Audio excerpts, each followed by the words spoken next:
And I hope that their first child be a masculine child.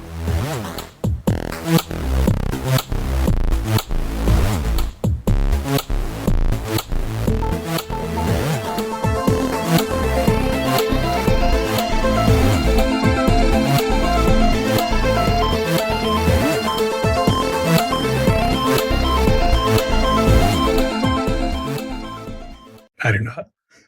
Damn you, camera! I need to get the new one, I think. It's my camera mount is the DJI selfie stick that has a tripod attachment on the bottom. And for some reason, it keeps on just being like, oh, I'm not being used.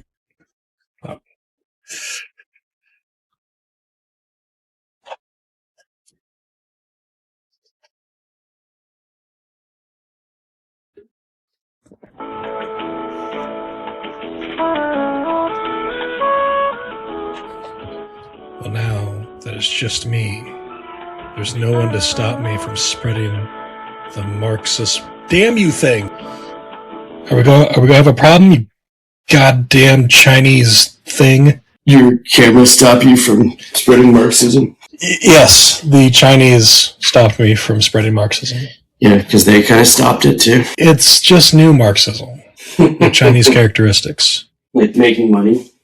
It turns out that Marx has always been one of the Han people. One of these days, China's going to be like, guys, Han people have always lived on the moon. What do you mean? It's more like since the founding.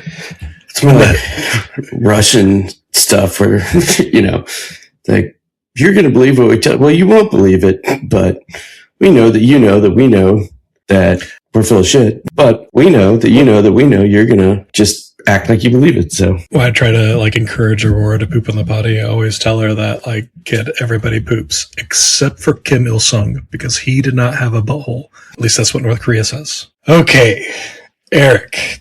God damn it.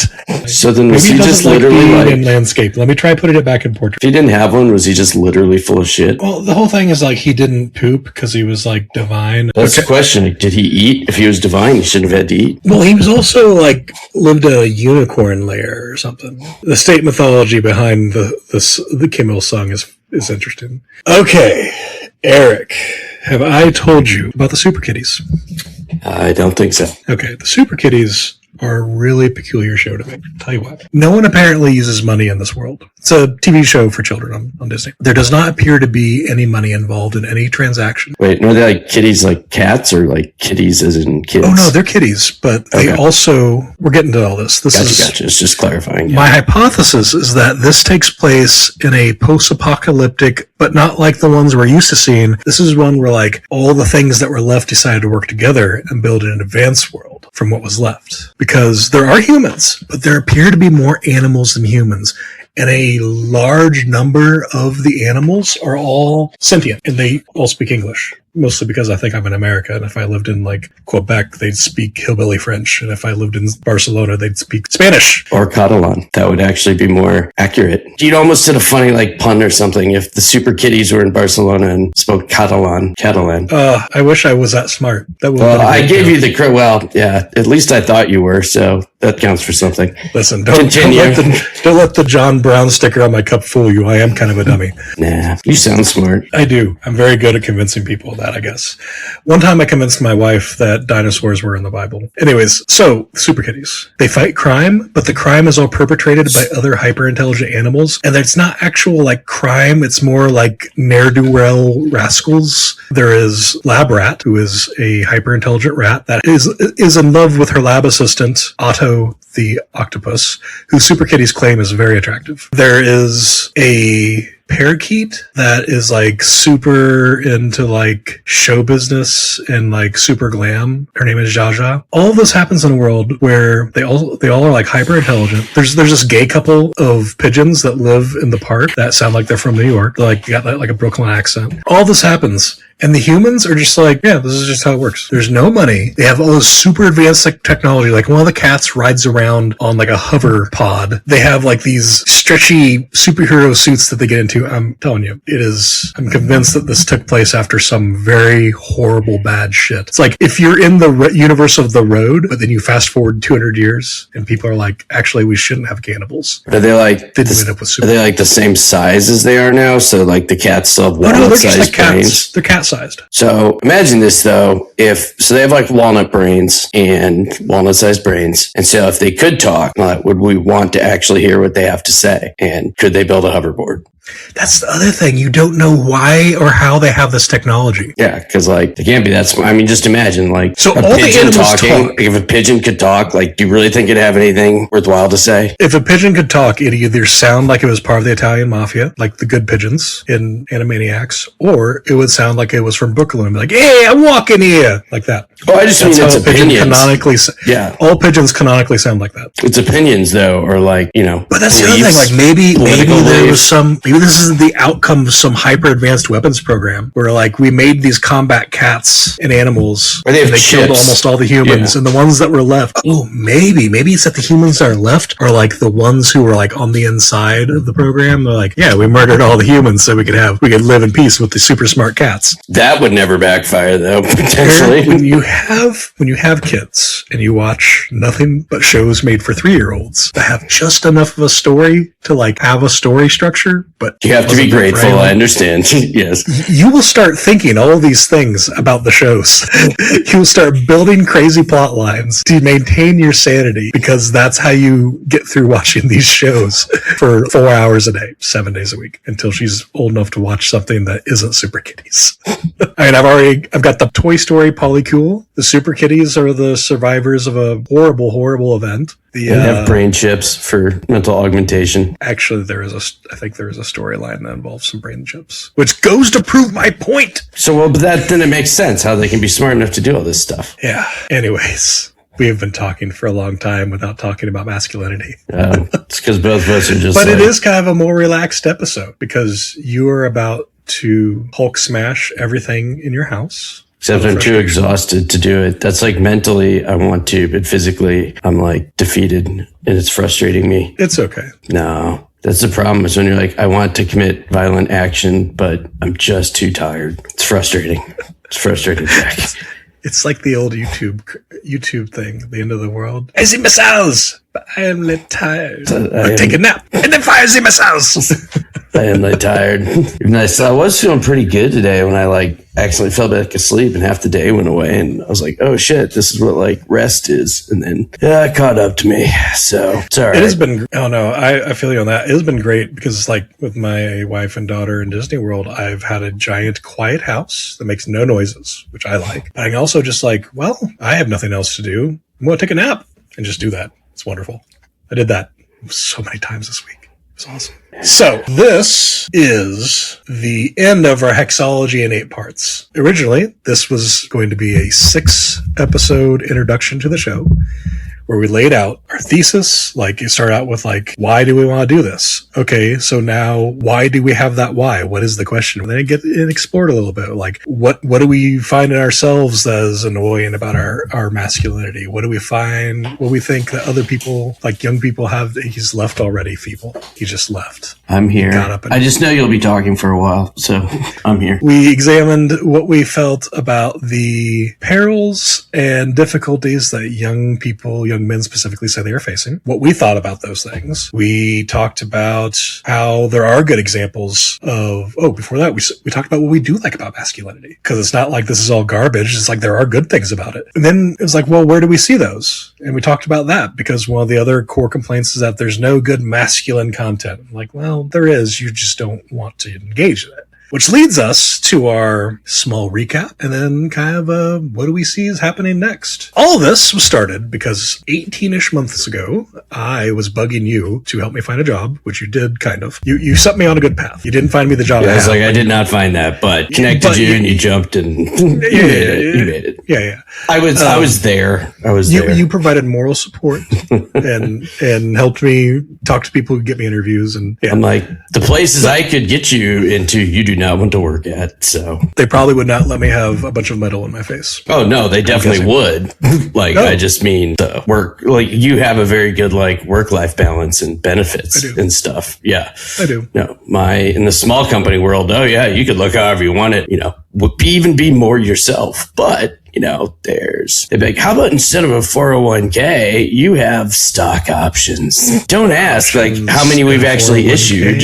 And yeah, anyways. That's the other thing. Is like, if you pay me enough money, you don't have to give me a 401k. I'll just take care of that. Yeah, they won't do that either. Oh, okay. Well, fuck. Aside from saying, Eric, help me find a job, I was saying, Eric, why are these fucking kids so weird? What is wrong with them? Why do they keep on doing these things? And so a portion of this was, we got to learn some things. At least I do. And among all of those was this core idea of why do we even want to have a podcast? What do we have to say? What are we going to do with this? And I still maintain that is, we don't like the idea of a world where masculinity is defined by people who may or may not be sex criminals, weird dorks, grifting hustle bros, and that the men that I am both related to and know that best defined masculinity and manhood through their actions, virtue, and their goodness would all look at these people and be like, what the fuck? These are a bunch of weird dorks. Why does anyone think that they have something good to say? And that these people who among them number the Joe Rogans, the Andrew Tates, that jackass who was screaming about Michelle Obama and the gender that she is absolutely not during the oh yes, I know President to whom you're referring, Camacho's but yeah, during President Mountain Dew Camacho's it was the most on UFC the bout. nose. This whole thing was like finally like, okay, now you guys are like, you have to be doing this on purpose, copying that movie. Like President Camacho was a much better president than Donald Trump simply because he found the actual smartest person that he could and actually listened to him. a side episode. Yes. We could start doing a movie review podcast. There's lots of them that seem to be doing very well. Eric's opinions on colonial politics. So yeah, You could just watch all the movies ever made about the British Empire. And I can Last of the Mohicans would be a good. And it'd be nice if it wasn't just all white guys playing Native Americans, but yeah. Well, but they weren't. Wes Studi, come on, as Mogul, man. Actually, Last of the Mohicans was the best, like, when it did come to representation. Insane you have. All of the natives were played by natives. Daniel Day-Lewis wasn't, like, a native. She was, like, had been adopted by them. Okay. Yeah, his character, yeah. Do they make that clear? Do they make it real clear? Yeah, they do. Well, yeah, because he talks about, like, his adopted father and brother. Did they say who he was adopted Uncas from? And, what was his, because Uncas is his brother. Were they like, yeah, Honky over here came from the Well, white do we man. really want to get into what adoption meant at the time with the people of the First We were Nations? severely sidetracked. Is usually they were they were captives, and essentially you either got adopted or tortured to death, because in the native cultures, like, they would lose people in these raids and stuff, to like grieving families, right? And just needing help around there. So all the captives would be brought in and they'd run the gauntlet and stuff. But then, like, the women would go around and basically choose, okay, do we want to adopt one of these people, like, into our family? So a lot of times, like, the kids and stuff would be, or like, certain women would, and certain men that could be useful, but the men that were like tend to be big warriors and stuff were often tortured to death as like, because of their strong spirits and blah blah blah. I won't get into, there were differences in certain of the religions there, but also they just didn't want those dudes around because they could fuck some stuff up, right? So he was probably or they could fight for your side. yeah, but so. Like, they're part of another tribe, right? So They have stock options. well, white guys, they would actually. They would adopt white guys, but they didn't want, like, warriors of, like, other native tribes. They're like, the white guys can be confused. They're only so We good. already know these guys are pussies. They can't even grow corn. Yeah, I know. They're like, they can shoot a gun, though, so, like, but they can hunt, whatever. So I'm assuming I would have to go back to the actual story, like, the book. The book is not good, but that's a whole separate thing. But, like, I think he was, like, a captive as a child. So he was adopted. Anyways, this is what happens when I have some gin and Eric has just had a horrible week. we get derailed entirely twice in the first 10 minutes. This might get cut, or we just run with it. Oh no, it stays in. All right, I'll let you go back to talking. I don't do 2 takes. I'm a professional, goddammit. There's been some splicing. Jack from the future here. Yes, Jack from the present is going to tell you about Jack from the future, telling you why this is kind of cut up and chopped and weird. But all that is to say that this will be probably like reversed, so you get this rant about what Last of the Mohicans, because it's pretty solid and Erik knows what he's talking about. But is to say that the reason we do this, you can correct me if there are more details around, if you're saying Native American or Indian or First Nations, however you want to, especially in the Northeast, like in the Iroquois League or the Iroquois Confederacy and the others. First Peoples, okay, yeah. So, anyways, people can contribute more to that, but that was the general point. So, anyways, continue. All three of our listeners, which are people I hassled into doing it at work, so. The ones I've hassled too. One day, Erik, we will command a podcast army, legions willing to go out and annoy people for us. Or not, whatever. Anyways, our goals with this is to stave off the seeding of defining manhood to these dork-ass losers who we think are dumb and have bad ideas. So, do you want me to lead off, Erik? Or you still want to talk about Last of the Mohicans? Go for it. Because this is kind of a chill episode. It's like we were supposed to both have drinks, but Erik doesn't have his drink, and I just have a large glass of gin with John Brown on it. I have some of these around. Is that mouthwash? Sure. A scope? Yeah, no. It's this little thing. Yeah. No, because if you get me going on that other topic, I would talk about how this new Young Washington movie is probably bullshit, because real Young Washington, the more you know about him, the more like annoying he is, but honestly, truly in the way of an early 20-something. And then when he did the events that kicked off the French and Indian War, not the global 7 Years' War, that was a lot of the Prussians in Silesia, I'd argue, but he was 23. And so in the immortal words of Blink-182, nobody likes you when you're 23. So, separate episode on the toxic masculinity of like... That was like 45 for back George Washington. That was like 45 for back then. Yeah, well, but he acted like a 23-year-old. Like, it's the whole thing. Yeah, he acted like a modern 23-year-old. Like, yes, he acted like so a modern 23-year-old. What you're telling me is that he was very into AI and crypto, and he thought girls were icky? Crypto would probably be, that's the modern equivalent of like land speculation on the Virginia frontier or in the Ohio Actually, it kind Valley. of is. I was going to say tulip bulbs, but because it's not real. There's people there. You're like, oh, but I bought this. Are they? Like, but how people are they? Yeah, exactly. Let's go get that weird chart that the French have that like has the like octoroon or weird words like that are highly offensive these days. Let's go get that shit and see exactly how people they are. The one thing, the woke English, they're both speculative. All those land the woke British Empire did not have such silliness as the French did. Actually, the French were. You would like the French far more than the British. You were either British or you weren't, and if you weren't, well, yeah, because they didn't intermarry. At least the French would like intermarry and stuff. So that's why they had the classifications. And the British still won't intermarry, and that's how you end up with a fucking Keir Starmer. So intermarrying they do is across. Of course, again. But okay, back to what you were saying. That's all right. Because this is a chill episode. This is we're having drinks on Friday, even though it's Saturday, because Friday you were busy episode. Busy trying to destroy your computer. Yes. But, so, do you mind if I lead off? Go ahead and get us into it. And you Please. Can disrupt us with ranting about how young Washington was a douchey guy in his 20s. Alpha bro. Like, wannabe alpha bro. Yeah. Oh, and if I lean in, I have to hold this because Jack, like... You gotta hold the robot said, Jack right up to your mouth so you can lick the frenulum and make it come. Oh, Jesus. Well, look.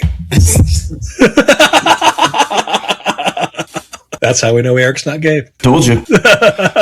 So what is next? I think one of the things I've said throughout this is that part of not just developing like your idea of who you are as a man, but like as a person, people need to like do things. That's part of why I dislike generative AI so much, is that it creates such a low barrier to just having a dopamine slot machine in your hands that will give you the outcome of doing something without the joy that comes from putting in the effort to create something. And so what I'm going to do is create a behind the scenes on how we did this, like from my point of view. Because for a lot of this stuff, like I didn't do our logo or the YouTube banner, but all the rest of our art, I've just like learned how to do on my own. A lot of the episode editing, starting with episode 4, there's like a noticeable change in how our voices sound and how things look on camera, and things are shaped and sized differently. And we have lower thirds, upper thirds in one case with nameplates and stuff like that. All that came from me learning how to do that. Partially because I didn't want to give a platform money to do it, but also because I wanted to learn how to do it because I needed a creative outlet I didn't have. Creative outlet doesn't have to be that. It can be anything. And you don't even have to like be good at it. I just happen to be okay-ish enough at this to not be terrible. I didn't know that going into it. It could have sucked and I wouldn't be doing it as publicly, but I'd still try to be getting better. But I didn't know that going in. It was just something that was like,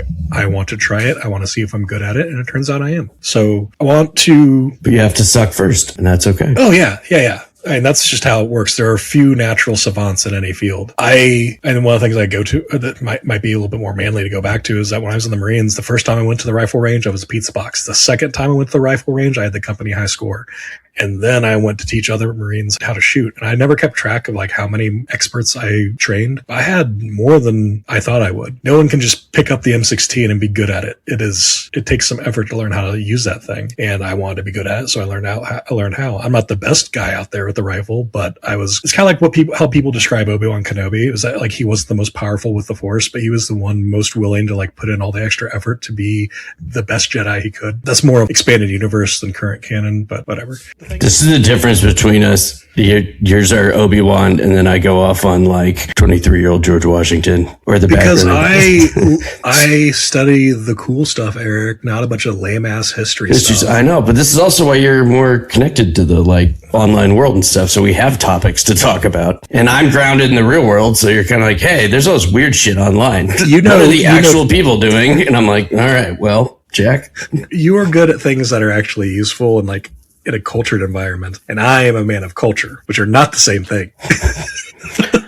I got a lot of use to stuff. Like, all right, you were talking about that. Here's my example of creative stuff. Hang on. I don't know if I've shown. Can I finish it up real quick? Yes. So what I've realized, though, is that because we live in the world we live in, it's so easy to just have that.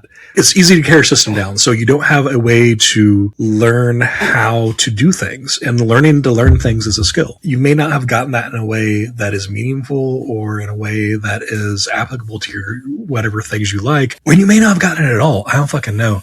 I graduated from high school the second year that No Child Left Behind was a thing.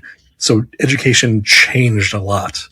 Like even from the first time I went to college to when I finished, in that decade of time in the interregnum, a lot changed. So I want to like at least have and this is how I learned to do all these things. And this is like how I knew I had to learn. And this is how I figured it out step by step. So yeah, that's going to be the first thing I was going to mention. Eric, show us your little toy tank. Yes. So I made it model building. Sherman? My first, yes, Sherman, but it's a British one of the East Riding Yeomanry. But I had to modify the kit and stuff to make it. Nice. So I had to like buy the like boxes, the radio box stuff on the back because the British tanks had those before 40K existed and stuff. Yeah, but I did this fairly recently. I decided like to work on patience and like getting the models. And my first one sucked. And then I got better at them.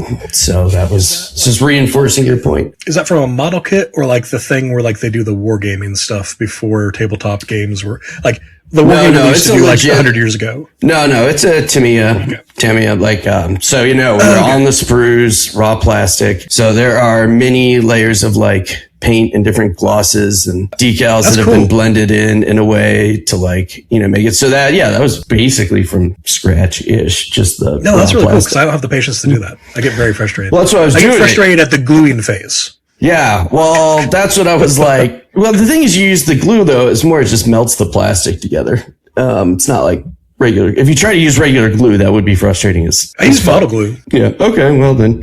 No, but that was the whole thing. I used it like regular glue? Yeah, it's just like light, and then you make sure it like molds it like together. So, my point is like, I wanted to work on patience. I need to get back to making some of these, but I did a few of them, got better at it. Same with like learning Unreal Engine for I just need the time to actually finish my authentic World War I artillery simulator. I didn't know what the hell I was doing in that and got pretty decent at it. Just became a time and creative bandwidth thing. But we've talked about that in the past episodes too, is it's like there's a lot of people that just don't realize the creative potential you have because it gets so used up like in work or in things like that. And I find that work is often a creative outlet. Like white guys dropped it. Yeah, purposeful generation. Yeah, your weird CEO word for like being creative.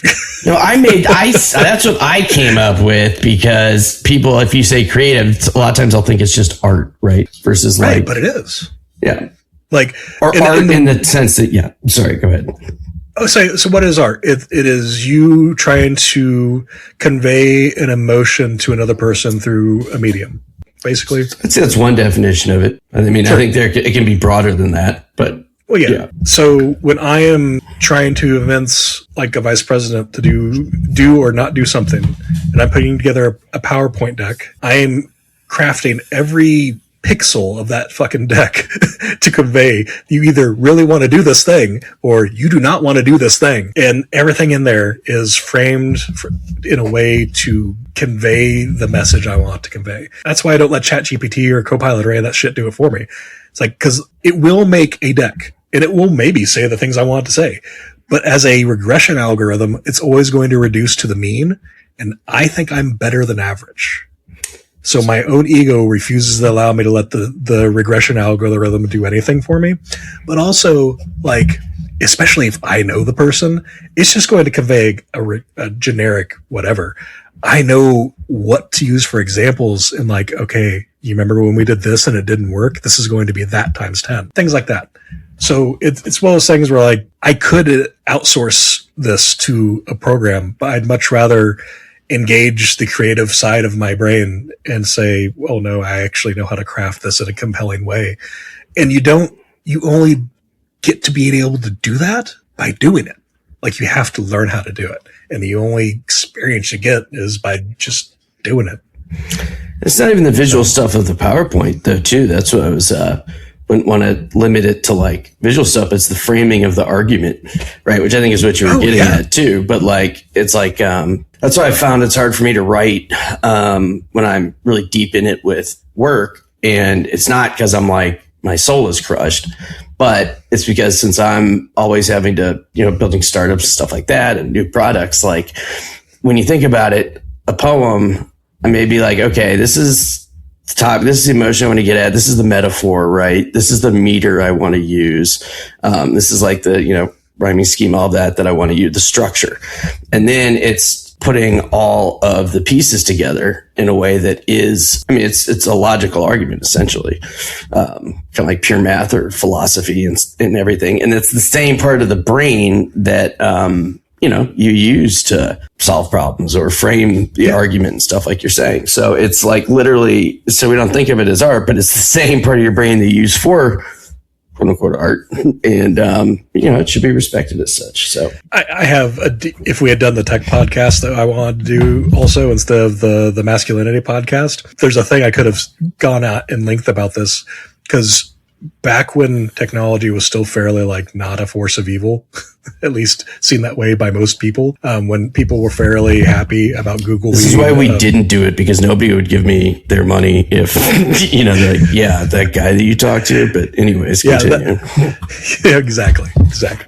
No, but like, they used to hire people with like philosophy degrees who were also like, yeah, we can do pretty good calculus too. Like they hired people who were steeped in the humanities and steeped in things that we would call culture and art, as well as being very good computer scientists. And as those people moved up and out of the companies in Silicon Valley and everything kind of shaped around product management and people who have only ever done half of a Stanford degree and then quit before they learned anything useful, they never had to learn why you learn. They never had to like learn how to do anything creative. Not to say they don't do anything creative, but they never learned that to embrace and appreciate that their artistic nature is what allows them to be as good at what they do as they are. And most of those philosophy so you end up guys, with people who, well, no, because logic comes from philosophy. Mm-hmm. Logic is the basis of code, and so the philosophy guys were the coders. Yeah, no, that's what I was just about to say. So they weren't necessarily the business guys from the beginning. I misheard you. I thought you said it wasn't. Oh no, that's why some of the best developers I've worked with in Silicon Valley a lot of times had like a dual degree in philosophy because it's the same logical part of the brain. So the problem though is the people like the business guys still weren't your philosophy dudes. It's just right, and they took over between them and the butt plug shaped humans who don't introspect and think that they are irreplaceable. I mean, engineer led companies have their own problems, but for another time. But that's like program managers, shit talking product managers. Like you're like, okay, what kind of pecking order are we existing on here, Jack? I have been a product manager before. Actually, I was a product owner. Never mind.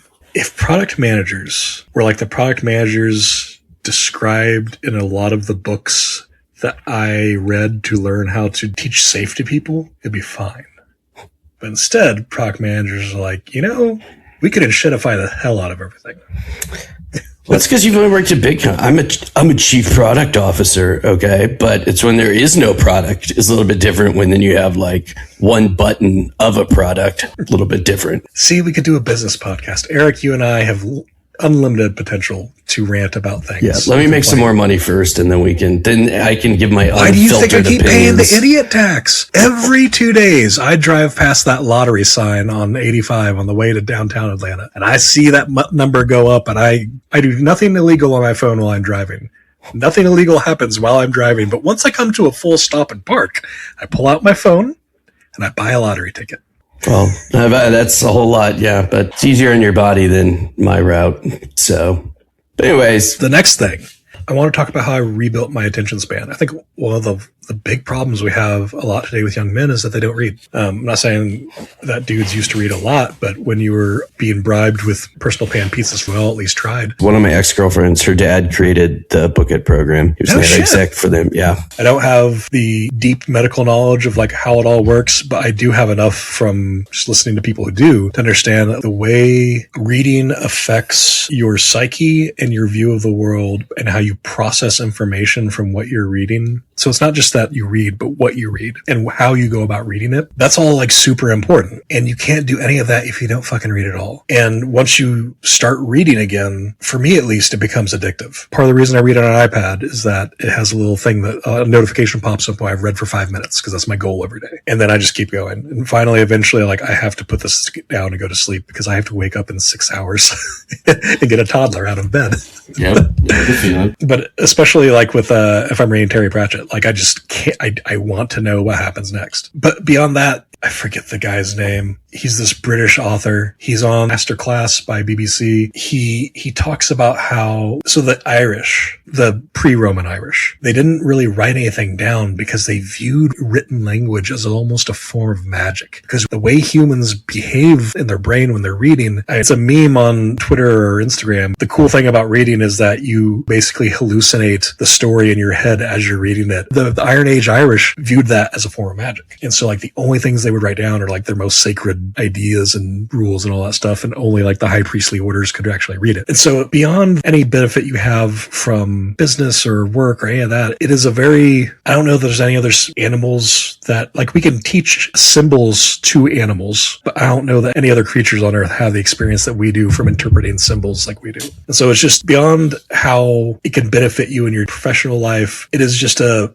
deeply human thing to do. And in a world that continues to be defined by trying to separate humans from the humanity of existing, I find reading to be incredibly enjoyable simply because it is a very, very human thing to do. And your point about the animals, I mean, the thing is that plays into, I forget if you mentioned this in the last one, but that's why I really think creation is the secret to life. And besides the fact that it's at the beginning of every myth or religion or whatever, all the cultures around the world, right, is the fact that creating just to create, that's like the one thing that actually separates us from animals, because they show love, they show care and affection, and they create tools, but they create things, but like tools, like for a purpose. Or birds like dance, but for a purpose. But I really think that creating just to create is like the one thing that if there's a divine spark, be it literally or metaphorically, I think that's it. Yeah, I could be down with that. Because, yeah, huge reader. I agree with everything you say. I will say, too, though, if also for the attention span, if any other like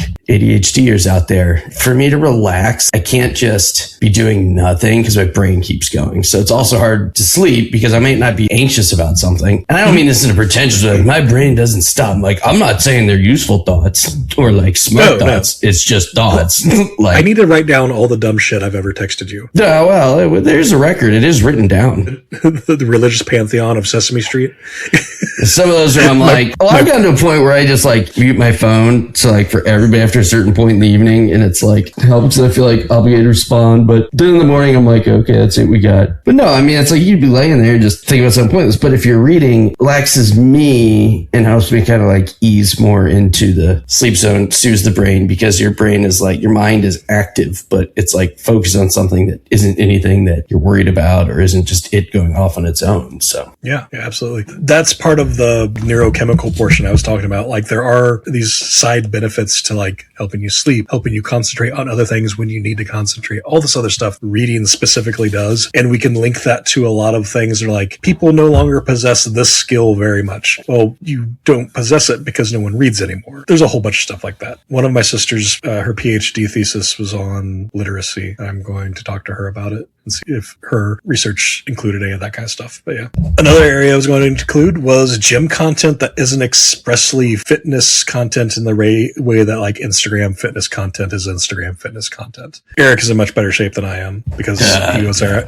He chases down 20-year-old men to roll around in the grass with him. Only a few months out of the year though, so you're more consistent than me. I go to the gym. I try to go 4 nights a week. Usually I go 3 nights a week. Sometimes I only go 2 nights a week. I only stay for about 30 minutes, mostly because I don't have time to. And if I'm at home and I'm on a call and I find myself getting distracted, I do lift kettlebells.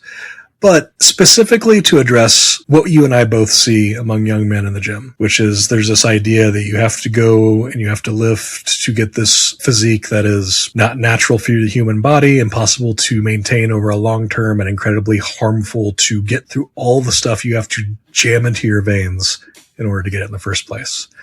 Don't get me wrong, I lift heavy, but it's simply because I like to. Part of what lifting is for me, it's not because I want to look any certain kind of way. I am lifting in the way I am currently because I do want to lose weight, because I am just plain flat out, I'm too fat for to be healthy and do things that I want to do with my daughter as she gets older, in terms of like crawling around on the floor with her, playing, running after her down the street, riding a bicycle, all that stuff. I'm just too fat. And that's the only reason I want to lose weight, so I can do stuff with my daughter. But in terms of lifting, the reason I enjoy it is because I will stop being able to pick up heavier things before I run out of heavier things to pick up. Like there's always going to be that one next thing that you just can't lift. It is a game you can never win. And it's a game that you play against yourself. I'm not competing with anyone else in the gym. I'm competing against my own desire to be there. And that's what I find rewarding about it. It's not to gain a physique, or it is to gain a physique in a manner of speaking, but not directly. It's like not that I want to be some shredded Instagram model. I don't care about that. I just want to be healthy for my kid. But it is still a very rewarding and meditative experience for me. And there's another way to approach healthfulness and fitness than what we see today. In some ways, and that was all geared towards being able to be combat effective, but it was still done in what I feel is a very unhealthy manner, especially towards the time I got out, because that's when everyone started doing CrossFit. And like some of us were like, you guys are going to really hurt yourselves doing that. And other people were like, no, this is the way everyone should do it. So, I just got out of the Marines, so I didn't have to worry about that conversation. So, were you there when they I forget which new officer came in, but they didn't want us to do regular stretches. We had to do those like rope stretches. Maybe that was before you were there or after. I was only there. So I was only there for a semester. Yeah, that's true. I forget though, but no, somebody was like, yeah, this idea like, no, so you all get this one rope and you're going to stretch with this rope, and then everyone was getting hurt left and right. I remember when the Navy did this though. I don't remember doing it in ROTC, but I remember being in the Marines and hearing about the Navy doing this, and us all just being like, they have enough money for rope? Why is all of our equipment from Vietnam? This is dumb. Do it with an M14. And then they all started hurting themselves. They're like, ha, dummies. You should have just been eating crayons with us. I got stuck on FEP because I'm like, all right, so I'm on FEP because I got hurt because you guys made me do it this way. I feel like this is bullshit, but the military. Anyways, continue. But yes, the ways of fitness that just popped up into one of my repressed memories. But yeah. And then the last portion is learning to cook the basics. Not saying I'm going to teach people how to be a world-class chef. I learned how to cook on the banks of a river in Arkansas in the Boy Scouts. The first thing I ever cooked, which was pancakes. I learned how to do all that from a guy who was the general manager of a McDonald's. He taught all of the boys in his Boy Scout troop, he was the scoutmaster for, how to cook. That was very important to him, that you learn how to be self-sufficient. One of the core aspects of being a good man and a good Boy Scout is that you learn how to cook for yourself. That's where I also learned that I enjoy cooking. I enjoy the culinary cook school of making food and then watching people eat it, and they like it. I think most like, that is one of the greatest, because it goes in, it's the same thing that like gift giving and stuff gets to. There's some people who don't experience it like that. Like my wife likes the food that she eats, but I don't think she particularly cares if like I really enjoy it the way that I love watching her eat something that I know she likes that I did well. It's very strange. There might be, now that I think about it, I wonder if there is like, okay, so it's, dad takes his kids out like, oh, you're giving mom a break kind of thing, right? But it's like, so maybe maybe there's something to this, or like, oh, it's like people didn't expect me to make it this good, right? Is it like, like maybe there is some kind of, because I think most of the people that talk about like, oh, I get great satisfaction, like it's always dudes. Like when you think about this, women are just like, no, I cook because I fucking have to, because I know you're just going to try and put a frozen pizza in or something like that. Like, I think it depends. It depends on the setting that you're in. Because like, just because of like where I live in our friend group, that there are fewer people like that than there are like me and Sam. Well, like women are basically made. But I don't disagree with what you're saying. Yeah, they're expected to know how to cook. Men kind of like choose to learn to cook, and then it's like, haha, look, like I could cook. But anyways, yeah, when you said that, I'm like, I think there might be something to this. Yeah. That's the weird thing for like, if you ever go to like a Chinese restaurant that's owned by like a couple, the woman ain't back there cooking. It's the dude. That's his fucking kitchen. She stays out front, runs the till. She doesn't belong in that kitchen. Heat up. But she's also probably the better business manager too. Let's be honest. Maybe that's like fine because he's the better cook, because he's expected to know how to make all that shit, right? So it's like a weird artifact of like American or maybe generalized Western culture, but yeah, like it's not that way everywhere. Like if a man decides to do it, he's got to be the best at it. But it's just women's work. But for men, it's a gift. It's an art. Yeah, another thing, a woman is just a cook, but when a man does it, he puts on a fancy little white jacket and calls himself a chef. Yeah, so I think there's something here actually. But men being overly congratulatory about doing the basics of life. But well, no. Exactly. And all these men though, like, basing all their stuff off of like, Julia Child's work. And I'm sure even back like that's the one thing I love about Anthony Bourdain is that in his books, he's totally upfront. It was like, yeah, we all just copied off of what Julia Child said to do. Like he's not like if we needed to make potatoes, I didn't learn how to make potatoes some new way. I just did it the way Julia said. Yeah, and then, most of those dudes like learned if they started learning young, they learn from their moms, but then they like get knife tattoos and stuff, and start like put a foam on it, and then it's like it's art. Yeah, but mine has smoke. See, so. Yeah, I invented the special machine to make it taste like smoke, but used no smoker. I honestly think it's some bullshit. If you're going to have some smoked anything, you have to have a smoker. We should have a man grilling and smoking episode. Cooking. Yes. I think man cooking is and the way you cook in any way that is you also being a man. Stereotypical man. That's why I said it in a voice. I use an easy bake oven that cooks with a 90-watt light bulb, I am in fact man cooking because I am a man and I am cooking. But can you put pellets in it too? Like maybe like you could, but the pellets won't do anything. No, I know. I'm just I was like, I know what you're saying, but there's a reason why I used a voice, Jack. The second portion of Jack's theory of life. The first thing I had up was politics, and I'm not going to tell you what to think. I'm just going to tell you why I think the things I think. I talk a lot of shit. And you need to understand that properly through understanding what I believe and why. Your cat just agreed. If that somehow doesn't come through on the recording. That cat's a fucking liar. That cat is a goddamn liar. She's just here asking for food, and I fed her before. I've never heard her talk this entire time, but as soon as you're like, it's amazing you haven't heard her talk. I'm full of shit. And my cat's like, yes. This cat talks constantly. Her and I have whole ass conversations in the morning when I wake up. Like, she meows. I talk to her. She meows back to me a few times. I say other stuff pretending because I'm kind of crazy. No, when I'm on work calls, she does this where she's like, he must be talking to me. There's no one else here. And she like just sits there and meows at me. So I have a very vocal one too, but somehow it's like, anyways, yes, continue. But it's just like, in case this doesn't come through, like this needs to be pointed out. She thinks I'm full of shit perfect. Too, but she's a liar. She just wants more food. Yeah, the timing was perfect. So continue. She does have great comedic timing.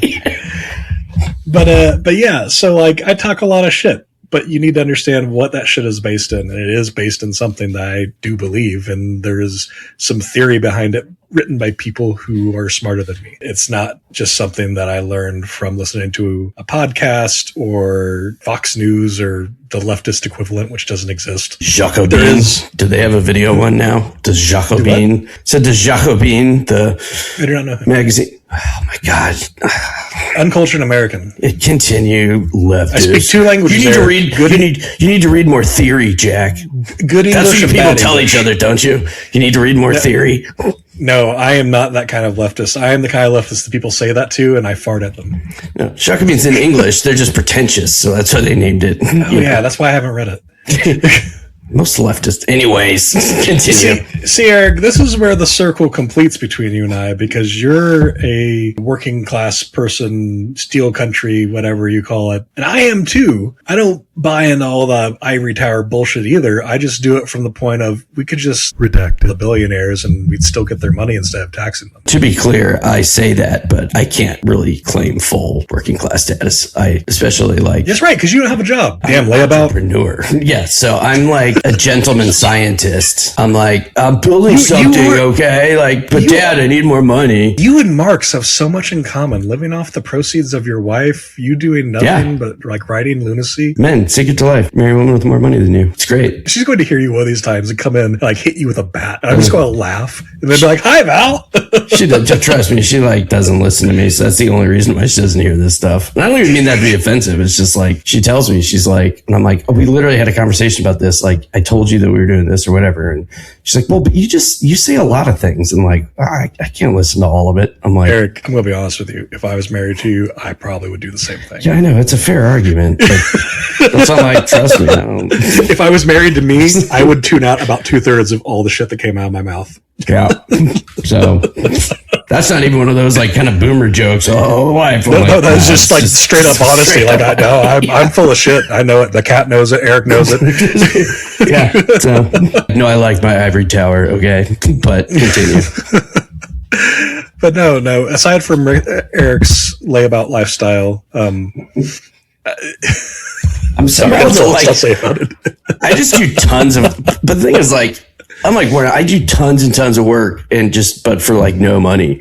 So I like have like yet. So you and every artist, I wish you and every art school. You should have just gone to art school. Could have done the same thing. Should have. Well, I wanted to study history and be an academic. And my dad, who isn't an academic, but in finance, said, read a fucking history book. You're studying finance because I'm like paying your bills there. And I'm like, okay, that is a fair argument, sir. Meanwhile, our mutual friend who was a history major has a wonderful career in the Navy. When they still let you be a history major in the Navy, like, that's not a thing anymore. Oh, they've gone even harder on the STEM like requirements now. STEM degree. Yeah, so like I talk a lot of shit, but what do I actually believe? Like we could talk about political anarchism, what the left is in my words, because it's certainly not the words of people who want to complain about purity and theory and all that shit, because the left of the working person and the left of the academic align in their desired outcomes, but the academic is more likely to push that working person out of their political sphere because they don't feel like they're fancy enough.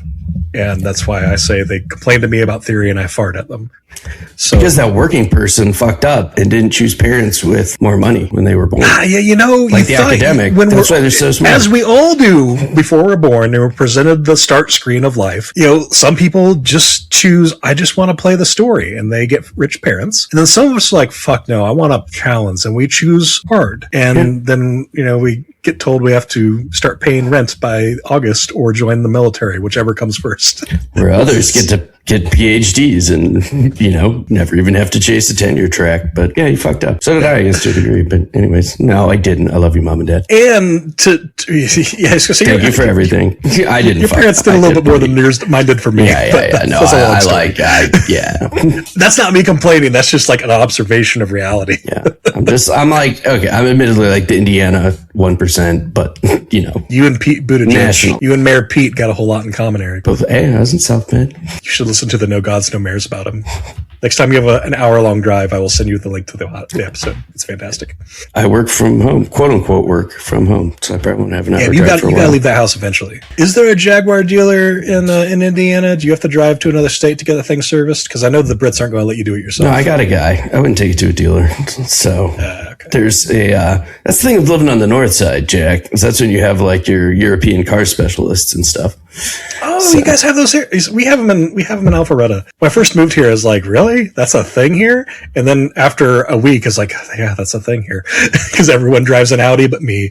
I was like, oh, they're a thing here. It just wasn't like, I mean, I don't mean to knock I don't mean this offensively, but probably just wasn't where you grew up. But that's what I say about Zionsville, where I grew up is, I think I've said this before in here, when people ask me what the town was like, I'm like, well, at the time it had the only Rolls Royce dealership in the state, but it was it's attached to a liquor store and right next to the Dairy Queen. So it is literally attached to the liquor store. If you go to Zionsville. Yeah, no, that is the most Indiana thing I've ever heard. That's we got a Rolls Royce dealer, but it's connected to the liquor store. There's a Dairy Queen across the street. Yeah, no. So that's why I'm like, yeah, Steel Country Democrat. Just part of me that's in my blood too. So I'm like, I'm grounded enough. That's the thing. So I remain grounded. And you could say anything you want to about Henry County. It will never be as bad as the things that I've said about Henry County. Fair. Man, it's a complicated place because there's a lot of people who are like, God, you guys aren't bad people, but you sure as fuck vote for bad people. And you say you believe some bad things, but I grew up with all of you, and you didn't live your life believing those bad things through your actions. Well, it goes back to the left's disconnect. I mean, that's the thing, though, right? Like the people, the ivory tower and the actual working class, and the disconnect there. So and why people don't think policy. The problem is, go ahead. No, go ahead. You're saying something way more important. Oh, no. It wasn't. I was just saying it's just about fears and emotions and, well, as they would say now, vibes. If you ain't got the right vibes, nobody's going to listen to you. Yeah, but you see, the poor people don't have a bunch of billionaire money to give the Democrats to do nothing but be controlled opposition and abandon all of their actual working class base. But first, they have to just stop being against liberals and stuff, right? So that's why I said you got to get to the root of it first. And why do people feel disenfranchised or not part of something besides policies? Breaching them as human beings comes before any kind of policy. You can't enact. Yeah. I mean, you can do everything that would be in there, and I know this is one of those things you get said as being condescending, but and this plays right into my third point under this is that my political journey, starting as a conservative George W. Bush loving young man into being someone who's like, I'm pretty sure that having the idea of states in general is a bad idea. We should model the entire earth, all political parties, everything should be modeled on the anarchists during the Spanish Civil War, or the moon from the dispossessed. Somewhere in the middle of those is a good society. I know the first, I don't know the second. The Dispossessed is a wonderful book written by Ursula K. Le Guin that you should read sometime. It is a product of its time, meaning that the prose is kind of clunky because it was written in the 60s. Like all of her contemporaries, she was writing about ideas, not necessarily writing people who weren't very wooden. She writes better, more real-feeling people than Frank Herbert does. So if you can read Dune, you can read The Dispossessed. But it sounds pretentious by being like, that's not that high of a bar, but continue. Some people have trouble reading Dune because these characters are made out of oak. And you were not wrong. But he's not writing a character. He's writing a concept, and he's presenting it through people who are very, very not well-developed characters. That's why it was said to be such a hard thing to put on the screen, because the story itself is not about the people. The people are just the thing that present the story of the nature of power and religion and human nature and how it plays into that. And by the time you get to Chapter House, and he actually has to spell it out, that power does not corrupt, it just attracts corruptible people. Because I think by that time he finally realized that God damn it, people are dumb and they're not getting what I'm trying to say. But yeah, I didn't start off this way. I was raised in a very conservative environment. I was a very conservative person. I didn't, up until 2010, I did not support gay marriage. I thought the civil unions were fine, but I thought the marriage being a concept rooted in religion, which was what I was taught, which isn't true.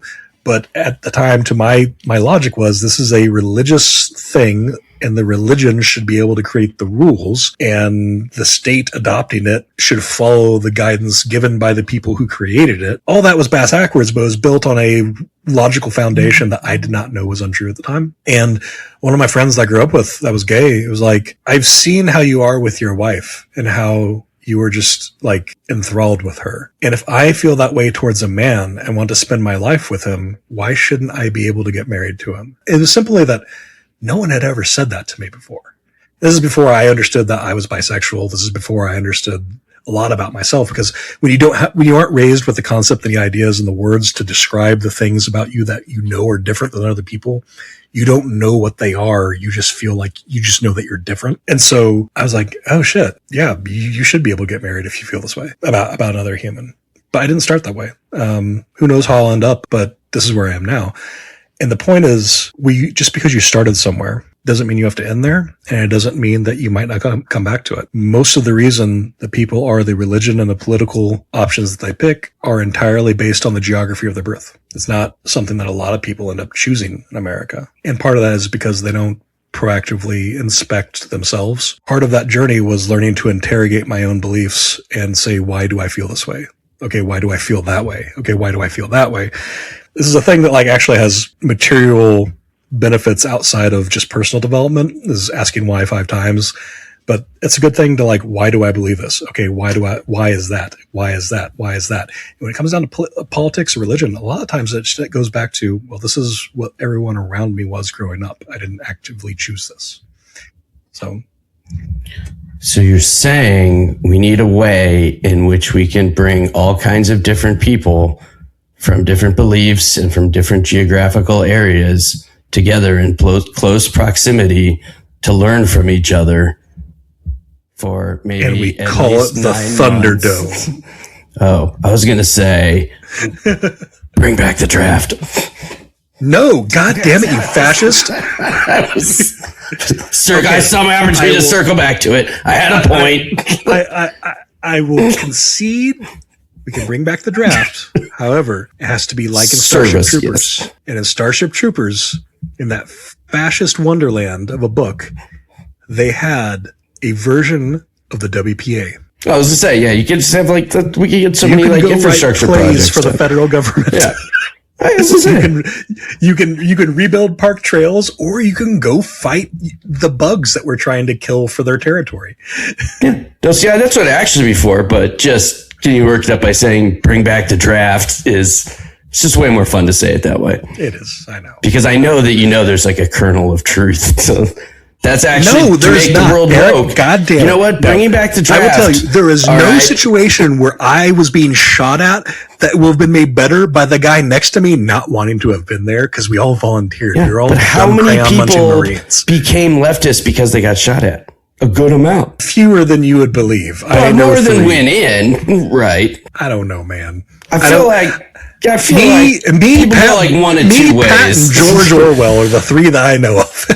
I know. Well, I definitely know a lot of guys that came out after the like Marines and stuff. But no, I feel like there's still a lot of like leftist a lot of the guys combat veterans that I served with didn't come out being very left wing, but I'm sure that this is a thing that happens. But there is something that like when you spend a portion of your life being the boot stomping on the face of humanity, you learn one of 2 things. You either really enjoy being the boot, or you really think the boot should not exist. Everyone decides one way or the other. A lot of the labor movements and stuff have always come out of like veterans and stuff. So a lot of them did.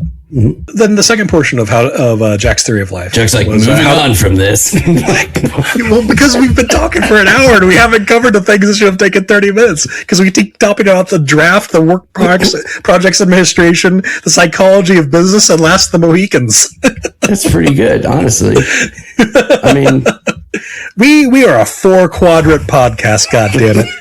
It's probably more like 9. OpenAI, Sam Altman, give me some of your money, you sweaty son of a bitch.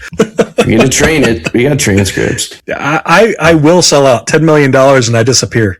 That's it. I'm $20 million, half for me, half from Eric, and then we're gone. Like, you don't have to hear from us again. Young dudes could do whatever the fuck they want. I don't care. $10 million, I'm set. I'm gone. I'm out of here. Elon Musk, I will quit saying mean things about you on Twitter, and I'm going to dead name your app until you give it to me. That That's offensive. It's offensive. So, anyways, how to conduct your life is the second portion of the Jack's Theory of Life section. A lot of people feel that your cat didn't even want to hear it. Like, it's back. I told you, this cat is full of shit, and all she wants is to eat more food, and she's had enough food. She used to be very fat. We have her on a diet for a reason. You say that, but the timing of her has been pretty impeccable. I told you, she has great comedic timing. If you told me this cat was a wizard that spent too much time and got stuck as a cat, I'd fucking believe you, because she's got more personality than most humans I know. And she has amazing comedic timing. This isn't like a me and you on this podcast thing. This is a, for the 12 years that she's been alive thing. Always. Was the cat on Sabrina? Oh yeah, I know what you're talking about. You assume that she's, well, but her like soul could be a warlock from hundreds of years ago. I'm out of gin and powdered THC, so I've got to move to water. But I think I have more anti-fascist stuff on this cup, so it's okay. Farewell to Jackalonia. Yeah, right? That's God. I might get that tattooed on me. No, that's the one I will encourage, just because. But I want you to be like, credit me. Like, where'd you get this idea? Like, my buddy who's a shiftless bum happy right now because like shooting blood out of my orifices. My capitalist friend gave me an idea. If you are someone who doesn't believe the things that me and Eric do about the world, and you've managed to make it to episode 6, which is actually episode 8, Hexology in 8 parts of this podcast, I don't know what the fuck you're doing. I'm happy you made it this far because I assumed you would have rage quit after the first episode. But if someone who doesn't believe the same things I do about life, the universe, and everything were to hear like, oh, Jack's an atheist, Jack's a leftist, Jack's this, that, or the other, they might have some ideas about how like, oh, well, atheists don't believe in anything. How do you have a moral foundation or an ethical foundation for what you think without Christianity or Judaism or Islam or any other religious moral framework? Because religion and philosophy are closely intertwined in the West and in Christianity. They aren't necessarily the same thing. And I begged, borrowed, and stole a lot of the things I believe about the world from a lot of different places, including Christianity. But the biggest thing is from Neil deGrasse Tyson. When someone said how he orders his life or how does he find meaning in the world, and he said that if you build your life around seeking to into suffering where you can and seeking to learn new things at every chance you can, that you'll be amazed with how far you can go and how much good you can do by those two alone. I have other places, but that's like kind of like the core thesis of my philosophy of existing is seek to end suffering and learn new things. I need a little bit more to get through the day most of the time. And so the Marine Corps leadership traits are very good for that. I wrote a piece on our Substack about it, tried translating them into real world, both personal and professional versions of how to interpret those things. But then also a lot of what I believe, and I didn't know this until after the fact, it just aligns with cynicism, stoicism, and absurdism. Like as far as like philosophical schools, if you want to like get into like the actual defined terms, which I don't, because once you start talking to these people, they're like, oh, well, you don't do this, so you're not that thing. I was like, I don't have to be just your thing. Pluralism is a thing, you fucking dork. But like a lot of stuff that I believe about like the way the world works or how I see the world making sense it doesn't come from those places, but people who wrote about those things and established them and built them and grew them, it aligns closely with that. I didn't know that till after the fact. So if you're looking for a deeper of all those things, you can find them in those 3 schools of philosophy. But yeah, that all falls into like the politics and how to conduct your life of Jack's Theory of Life, which is an unwritten book that exists only in my head. That if Elon Musk gave me $10 million, buddy, I disappear and I start calling it the letter that comes before Z, the anything app or whatever the fuck you want it called. We'll settle for less though. No, we won't. He might. I will not. Oh, you can get us for less than 20, but 10 for me. Valeria will drive we'll put Valeria in charge of the negotiations. Of Eric's portion. She'll get you a better deal too. So I'm telling you, of my portion as well. I said that I readily tell people. I had my wife negotiate my car for me, and I got a great deal on it. I'm pretty sure he would respect a Russian woman more than he respects a leftist man. So. She'd have no problem telling him off too. It'd be like that we would, we'd either get a good deal or no deal. There would be like no middle ground on it. It's like estate sales. That's why there's stuff that I thought was a fair price and I really wanted, but we didn't get it because the deal wasn't good enough. So we walked out. We had a banger of a deal last time we went to estate sale. So the only thing this is like our third or fourth time talking estate sales, but yeah, continue. That's what happens when you become like, once you hit 30 and you're married. When you hit 30 and you're married, it's like this is like going to the fucking bazaar, man. This is the dad from A Christmas Story when he's like buying the Christmas tree. But like the only thing they would not negotiate on in the entire house was this unused, brand fucking new, the biggest, nicest KitchenAid mixer, the one that like has the big crank on the side and has like the one they put on all the shows about all the cooking shows. Oh, those like has the arms that hold the bowl. Yeah. Yeah, like it's like a $500-$600 mixer, well, especially if it had all of like did it have like the accessories and stuff too? Yeah, they wanted $250 for it, and I was like, okay, do you want that in cash or can I do Venmo? And they're like, you don't want to heckle. I was like, you were basically giving this away. Yeah, I was like, no, here.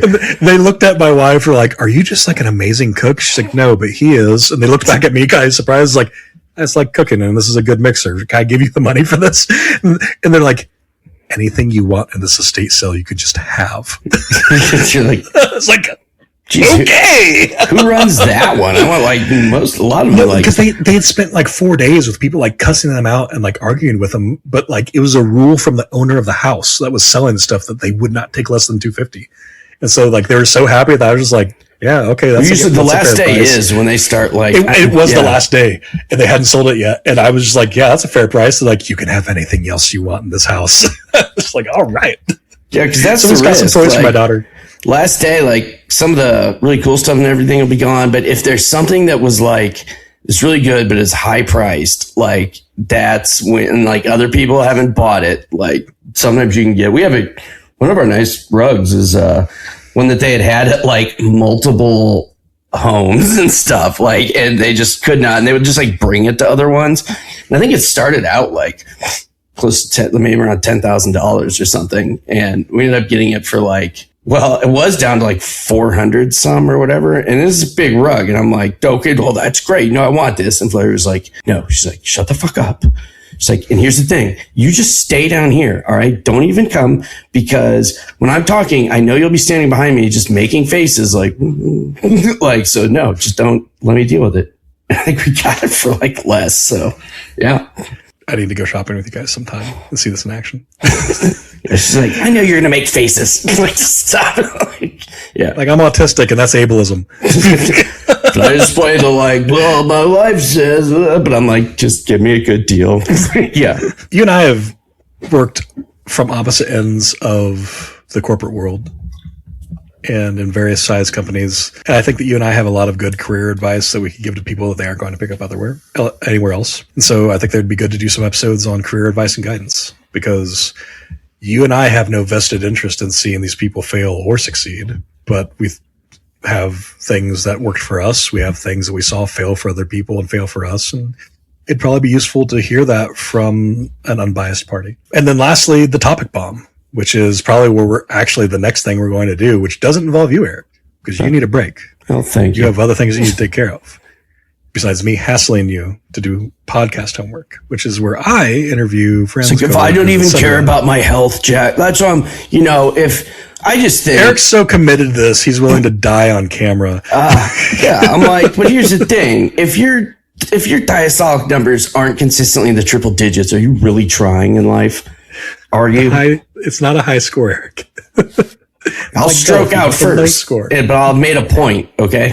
We're going to be sitting here talking, and Erik's going to be like, God damn it, why is toast burning? Yeah. Valeria, why are you making toast? Yeah, but you know what? It's the principle of the matter. Why is there blood coming out my ass, and why am I feel like, why do I smell toast? Erik needs a break to focus on things that are more important. So the next episodes, they're not necessarily more important. They're just, I guess, more press. Well, I have to do them. They're more important for you, whether or not you want. Whether I want to do them or not. Yeah. As the executive producer and creator of this podcast, I have said they are more important, and since I am God here. Well, I will be, but we are probably going to have some episodes of like, all right, let's just have some drinks and bullshit, and then we can dive deeper into like colonial America, and land speculation was the crypto of the 18th century. And honestly, that's part of why we've been here for an hour and a half talking about 30 minutes worth of content. Because we did kind of do that. Yeah. That was my bad. Yeah, so there'd be a lot of interviews with people I know and on various subjects related to masculinity, community, and men's mental health. But yeah, the last thing is a thing that isn't launching as soon as I wanted, but something I'm going to try to do around here. Because I like I said, I talk a lot of shit. I talk about how you need to go out and do stuff in the world and meet other people, but I am very much a hermit. And part of that is because I live in a very affluent area that is kind of either, if not conservative, then very of a liberal cast, which isn't very big on the guys saying things that a leftist would say. I don't think you have a tacit support for genocide, depending on if your favored country in the Middle East is doing it. So, I was just like, I know it's like Erik the dirty liberal. I'm like, no. This is a different kind of liberalism. On like 90% of. Yeah. This is a different kind of neoliberalism. Yes. I don't think you and Barry Weiss have a lot of ideological overlap, but these people in her do. And so because of that, I don't feel like I have a lot of community to go engage with. And so it's like, well, fuck, if you don't have it, you might as well go build it. Right. And so I am going to try to start what I believe is going to be called the Anti-Fascist Dad Club. I still have to make real sure that AFDC isn't the acronym for some Nazi shit, because AFD is, and it's real close to that. But all I can find is, that it's like some shit for like neurological research and the Atlanta. But you don't want to be the anti-dad, because then that would that one doesn't work, because that'd get the wrong people. Or the anti-fad, like that doesn't sound good either. No, I want it to be AFDC, so I think it's what it's going to be. But it's going to be just like, and we aren't going to have a stated purpose. It's not a militia, Erik, as you asked. We're not starting a militia. I misread it, but I was also like, I'm like, you like guns too? Like, I don't know. Are you starting a militia? If you go far enough left, you get your guns back. That's all I'm saying. Marx was very clear on the fact that the people should be free to own firearms. But from Indiana, we got beyond that, I'm from Indiana. I live in Georgia. You're telling me I can't have a gun? No. You can't take everything that a capitalist owns by saying please. You have to shoot them first. When I lived in Europe and got asked like how many guns I had, and I didn't really know right off, and I don't even have that many, but like, by American standards, think about it. I know I had to think about it. Like, I don't know for sure. You're so American. How do you not know how many guns you have? I'm like, it's not that many, but they're just in the house. I know it's not like I inventory them nightly. I just know where they are. You know where they all are in the house. What a drawer I put that one in. Yeah, no. I know where they all are, but I don't know where I've put all the ammo. I was just pointing out, though. I was like, that was one of those times I realized, okay, I gotta get something real quick. When you get the guns. Yep. This is a delete button. This. Whoa, what do we have here? 1874 trapdoor. Oh, is that a trapdoor? Is that a reproduction or an original? Oh no, baby. This thing is real. Holy shit. When did you get that? When my wife's grandfather died. Holy crap. Have you has it been x-rayed? Have you been able to shoot it, or you just keep it up at? One of the things, if I come home for 4th of July this year, is I want to go out to my wife's uncle's place, and me and him sit down for a day and figure out how much powder load to put it with modern smokeless, so I can actually shoot it. I mean, it's still probably you want to actually because go this thing's with, a 75 caliber rifle. Yeah, I know. I was like, that's why you actually. it takes a round this fucking big. That's why you use actual black powder. I would like FFG and stuff on that because like I think you get into trouble when you start using some of those like smokeless or synthetics and stuff. Well, that's why you have to you start off with almost nothing, and it takes an entire day because you have to figure out you start off with such a little amount because you can blow the fucking barrel. And so I know, that's what and so you go and go and go until you get, because there are conversion tables, but you don't really want to trust those. So you do spend a good portion of the day with a ramrod beating a rifle. I've done a 75 caliber round out of the barrel. But yeah, it's like I saw people. Holy this shit. is my delete. This is my boomstick. I mean, because a lot of those do. I mean, that's why they are so solid. The people are still shooting those. That's why I didn't know if it had the barrel check, or anything. Oh no, this is a family heirloom that I got to inherit. Yeah, but it's been fired in sometime, or what's not since they were killing whoever they were killing. That's why I'm like, did you get but you might just want to get that thing scanned first, or just set it up with a string and put it. I'll let your dad shoot it. Well, that's a different story different story for a different day because I don't speak with that man. No, I know. That's why I said first. No. I wouldn't give him the pleasure of thinking he might have a good time. But no, yeah, this is if we end up going home for the summer, this is the thing I'm going to figure out if it actually works or not. I didn't have it scanned or whatever you're talking about, but I did take it to a gunsmith and he was looking at it and he was like, son of a bitch, this is one from actually 1874. It's like, yeah. It's like, do you know how much that thing's worth? It's like, a lot. No. He looked all over it and he couldn't find the maker's mark. He's like, I can't find the maker's mark because it's been rubbed smooth off of it because it's killed too many Native Americans. Yes. But other than that, this is a legit. It reminds me of the long rifle they uses in The Mandalorian when he's just deleting Jawas from existence. That's what this fucking rifle is. If I were to hit you with a round, because this thing has a 2,000 meter range, those are not. If I were to hit you with a 75 caliber round, you just would not exist anymore. I suspected as its more was coming up. I was like, "Is this what I fucking think it is?" I was actually just watching. Who's the was it kind of the leftist-ish kind of in range TV on YouTube? Yeah. Yeah. So was it one of his videos with the trapdoor? Because I've been really wanting. I really want a fusil de chasse, 62 caliber smoothbore, they'll French muskets but the thing is I need some of my property first so I can that whole thing. But so I'm saying if we come home for the 4th, I'll let you know, if we go out to my wife's uncle's house and I'll see if he minds if you come out. It's going to be kind of a boring day because we're going to be very slowly figuring out how much to. No, but this is the fun. This is problem. This is art. It's problem solving. This is poetry in black powder. But I would stick to actual black powder as my only. I want to shoot smokeless out of this thing so I can use modern stuff with it. Because if Erik from the future here, Jack will no longer be on this show after. If you look at if you use the way the sight's put together, this has this crazy ass fucking sight. You end up basically turning it into this indirect fire rifle. Because it is, right? Because that's so goddamn far. Yeah. Not far enough for custard. I can shoot a mile and a half away with this thing.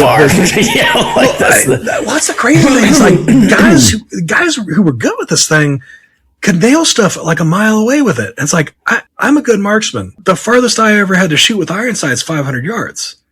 And you're telling me these guys were doing 1,000, 2,000 yards with this thing? That's insane to me. That's a level of skill that I can't comprehend. Well, those are cool, though, until the Sioux, Apache, or Comanche ride up with Winchesters, and you're like, okay, stuff just got a little more difficult. Well, weapons are just rifles, firearms are tools, and right tool in the right place. I'm not going to sit there and try to hammer a nail with a screwdriver. But I'm going to do it with a 70 caliber. I will hammer a nail with a 75 caliber. 75, yeah, Jesus Christ. Black powder rifle. Do you have a cartridge maker though too? Do you have a brass like cartridge. Why don't you figure out like the powder load in that? I don't, but my wife's uncle does. Yeah. That's why we're going to his house. Because at least that model trapdoor does do the brass cartridges, right? Because before it was still like, yeah. It's got the cartridge goes in there. Yeah. It has and some of them were still paper, like originally, some of those earlier Springfield breech loaders. Is the firing pin right here that the hammer falls down on and all that. So I'm going to hang it up back here on my wall, along with my AR-15 or with my AR-15 sometime. I just haven't got it mounted yet. That's pretty sick. But yeah, I guarantee you that Andrew Tate cannot pull a 75 caliber rifle off of the sofa behind his gaming computer. Besides, he may have a machete in every house, but he does not have a delete button in every house. From our hand chainsaws, or pocket chainsaws. It's actually back there, right next to where this thing was. I was like, shit. That's why I got to get my He went out here. No, I'm a pretty peaceful guy. I just have the ability to chop you up and delete you from existence, laying casually around my space at home. You notice that as soon as I pull a gun out, my Henry County accent comes back. It's kind of funny. Like when Indiana activates on here. Like suddenly the Hoosier comes back real fucking hard, right? Guns. But no. So, anyways, what I'm saying about the Anti-Fascist Dad Club before we got off somehow onto my delete buttons. An open meeting, not even really a meet, just to hang out, kind of like what we're doing now, with people who meet two very distinct criteria. You fulfill the role of being a dad to somebody, and you're opposed to fascism. And as long as you meet that, that's really it. And it's really just supposed to be it's a mutual aid organization through the idea that a form of mutual aid is also having a community and a social place to be with like-minded people and through the familial role that you fulfill in your household. So more on that later. I will talk about it when it's more developed at length. But like the person who made our logos, the wonderful Meg Ryan Flanagan, is busy doing other things right now, getting her house put together. So she is not able to do some of the work I need to continue on that. But she did do our logo, and she is awesome. And I need to properly credit her in the little thing at the end of all these episodes, telling you that you should not do anything as saying the disclaimers that hopefully keep us from getting sued if any of you do something remarkably stupid based on what we've said here. But Eric, that rounds it out for everything I had wanted to say. Yeah. Did you have anything to add to any of that? That's all. I think we covered it. Yeah. Yeah. You need to go to bed. Mid in the wall. Yeah. All right, man. It was great. Thank you for being able to meet. It will be fun to have you back when you're able to. But until then, take care of yourself. Love you, brother. I'll be around if I have any fans. Love you too, brother. Yeah. I'll see you. Bye. Bye. Thank you for listening to Annoyed Masculinity. This has been an Annoyed Media production. Thoughts and ideas expressed during this episode should not be considered legal, medical, or financial advice. We are not therapists. We are just two guys bullshitting on the internet. Our opinions do not reflect the official positions or ideas of our employers or business partners. You can find more of our work on Substack, Instagram, and Blue Sky under @AnnoyedMasculinity. We hope you enjoyed the show, and remember to be awesome to one another.